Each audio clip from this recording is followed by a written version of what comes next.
আসলে দুর্গাপূজাটা আসলে বাঙালির একটা আবেগ বলে ধরে নেওয়া হয়, যে একটা ট্রেডিশনাল ব্যাপার থাকে।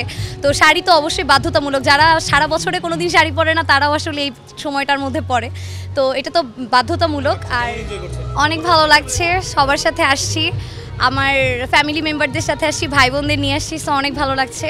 আজকেই যেহেতু শেষ অলমোস্ট, কারণ কালকেই দশমী, সো একটু আবেগীয় লাগছে, কারণ আবার একটা বছরের অপেক্ষা, সব মিলিয়ে ভালো।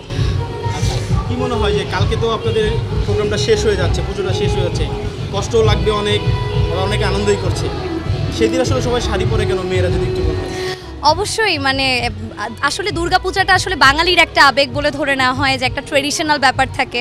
তো শাড়ি তো অবশ্যই বাধ্যতামূলক, যারা সারা বছরে কোনোদিন শাড়ি পরে না তারাও আসলে এই সময়টার মধ্যে পড়ে, তো এটা তো বাধ্যতামূলক। আর দুর্গাপূজা আসছে বছর আবার হবে, তো এটাই সবার প্রতি শুভকামনা থাকবে, এই আর কি। ঈদে আসলে আমরা দেখি যে অনেকে সালামি পায়, আমরা একটু একজনের সাথে কথা বলছিলাম যে আপনারা নাকি অনেকে টাকা পয়সা দেয় আপনাদের। হ্যাঁ অবশ্যই, আমাদের এখন পর্যন্ত টাকা পাইনি। আমাদের আসলে রিচুয়ালটা এরকম, আমরা বিজয়া দশমীর দিন আমাদের গুরুজনদেরকে প্রণাম করে তারপর তাদের কাছ থেকে প্রণামী গ্রহণ করে থাকি, তো এটা আসলে কালকের জন্য, আর এখন পর্যন্ত টাকা উঠে নাই, অনেক হিসাব নাই, অনেক।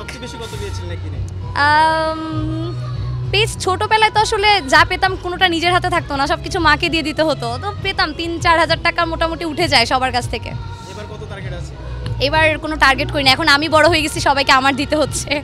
কি মনে হয় যে কার কাছ থেকে বেশি এক্সপেকটেশনটা আছে যে তার কাছ থেকে বেশি পাবো?